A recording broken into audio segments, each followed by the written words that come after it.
उपनिषदों की कथाएं। मैत्रेयी। याज्ञवल्क्य जी की 2 पत्नियां थीं, एक मैत्रेयी और दूसरी कात्यायनी। मैत्रेयी ब्रह्मवादिनी थी। आध्यात्मिक विषय की ओर उसका झुकाव था और ब्रह्म विषयक चर्चा अधिक पसंद थी।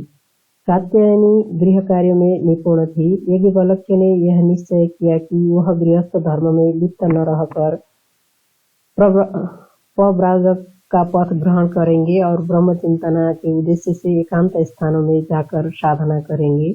उन्होंने मैत्रेयी से कहा, मैत्रेयी, मैं गृहस्थ आश्रम त्याग कर कहीं चला जाऊंगा और तप करूंगा। मेरी जो संपत्ति है उसे मैं तुम्हारे और कात्यायनी के बीच बांट देना चाहता हूँ। मैत्रेयी ने पूछा, भगवान, यदि यह संपूर्ण पृथ्वी अपनी समस्त संपत्ति सहित मुझे प्राप्त हो जाती तो क्या मैं अमर हो जाती?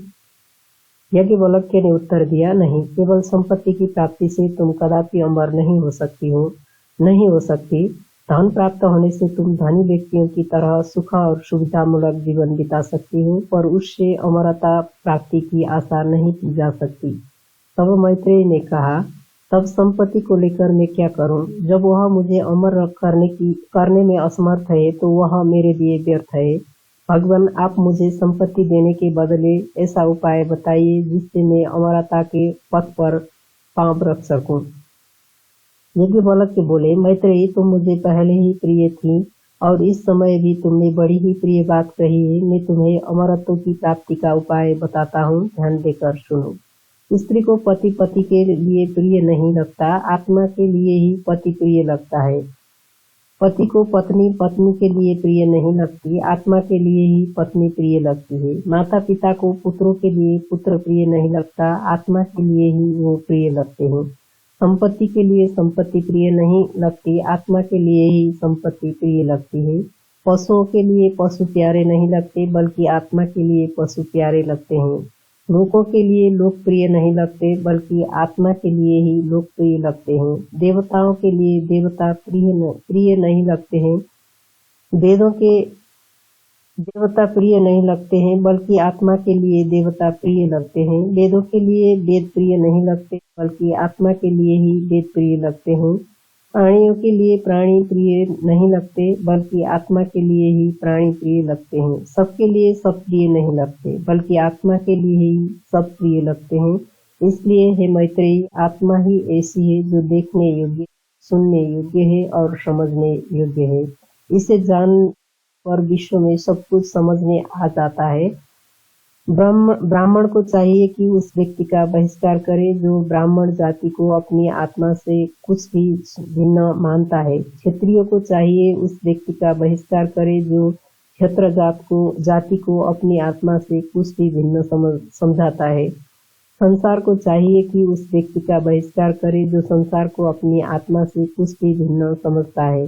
देवताओं को चाहिए कि वो उस व्यक्ति का बहिष्कार करे जो उन्हें अपनी आत्मा से कुछ भी भिन्न समझता है।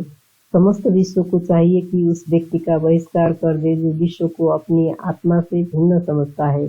आत्मा ही ब्राह्मण है, वही क्षत्रिय है, वही संसार है, वह देवता है और वही विश्व है। जिस प्रकार ढोल अथवा शंख अथवा वीणा की आकृति और प्रकृति से अपरिचित कोई व्यक्ति जब दूर से ढोल या शंख या वीणा का शब्द सुनता है तो पहचान नहीं पाता कि यह शब्द किस वस्तु के आघात से उत्पन्न हो रहा है, पर जब वह ढोल या शंख या वीणा को देख लेता है तो समझ जाता है कि वह किस वस्तु से और कैसे उत्पन्न हुआ। उसी प्रकार आत्मा तत्व से अपरिचित व्यक्ति जब आत्मा से उद्भूत शब्द, स्पर्श, रूप, रस, गंधमयी सृष्टि के नाना रूपों को देखता है तो नहीं जान पाता कि उन सब का मूल कारण क्या है, पर आत्म तत्व से परिचित हो जाने पर वह जान लेता है कि उनकी उत्पत्ति किस तत्व से कैसे और क्यों हुई। जिस प्रकार गीली लकड़ी के जलने पर उससे तरह तरह का धुआं और तरह तरह की चिंगारियां निकलती रहती है, उसी प्रकार इस आत्मा रूपी महान प्राणी महत्भूत की सांस से ऋग्वेद, यजुर्वेद, सामवेद, अथर्ववेद, आंगिरस, इतिहास, पुराण, विद्या, उपनिषद, श्लोक, सूत्र, अनुव्याख्यान, भाष्य आदि निकलते रहते हैं। जिस प्रकार सब प्रकार के जलों का एकमात्र आश्रय समुद्र है, सब प्रकार के स्पर्शों का एकमात्र आधार त्वचा चमड़ा है। सब प्रकार के रसों का एकमात्र आधार जीभ है। सब प्रकार के गंधों का एकमात्र अनुभूति स्थल नाक है। जब सब प्रकार के रूपों का एकमात्र अवलंबन आंखें है। सब प्रकार के शब्दों का एकमात्र आधार कान है। सब प्रकार के संकल्पों का एकमात्र मूल स्थान मन है। सब प्रकार के ज्ञान का एकमात्र आधार हृदय है। सब प्रकार के कर्मों का एकमात्र कर्ता हाथ है। सब प्रकार की गति का एकमात्र आधार पांव है। सब प्रकार के वेदों का एकमात्र आधार वाणी है। उसी प्रकार वह मूल पुरुष आत्मा इन सबों का एकमात्र आधार है। जिस प्रकार नमक का एक टुकड़ा पानी में पड़ने पर पानी में घुल जाता है और कोई भी केवल आंखों से देखकर यह नहीं बता सकता कि उस जल में नमक मिला हुआ है, और चखने पर भी कोई यह नहीं बता सकता कि वह नमक का टुकड़ा जल के किस विशेष भाग में मिला है, क्योंकि उस नमक मिले पानी का कोई भी अंश पिया जाए वह नमकीन हो लगेगा और नमक के टुकड़े का कहीं कोई पता नहीं लगेगा।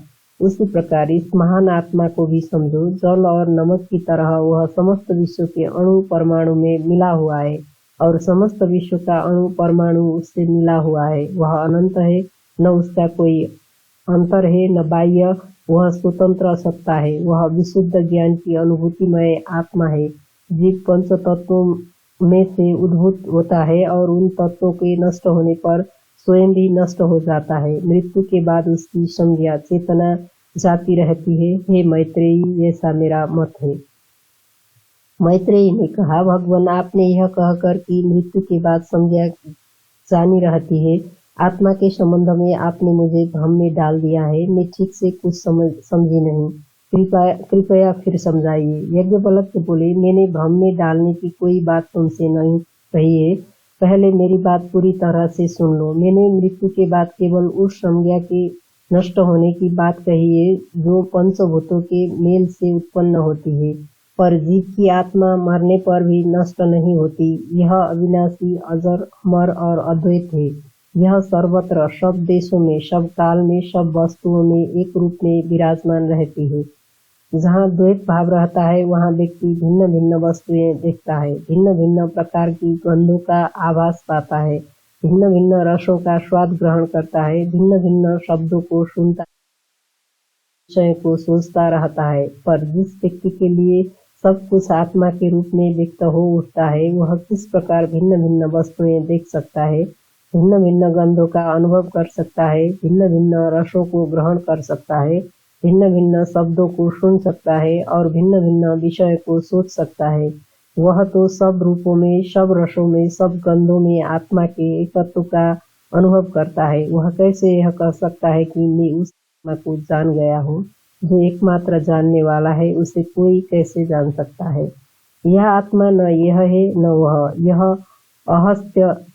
अहस्यत्य है, कोई इसे पकड़ नहीं सकता। यह असीर्य है, इसका छीजन नहीं होता। यह असंग है, किसी से यह लिप्त नहीं होती, न यह पीड़ित होती है, न इसका नाश होता है।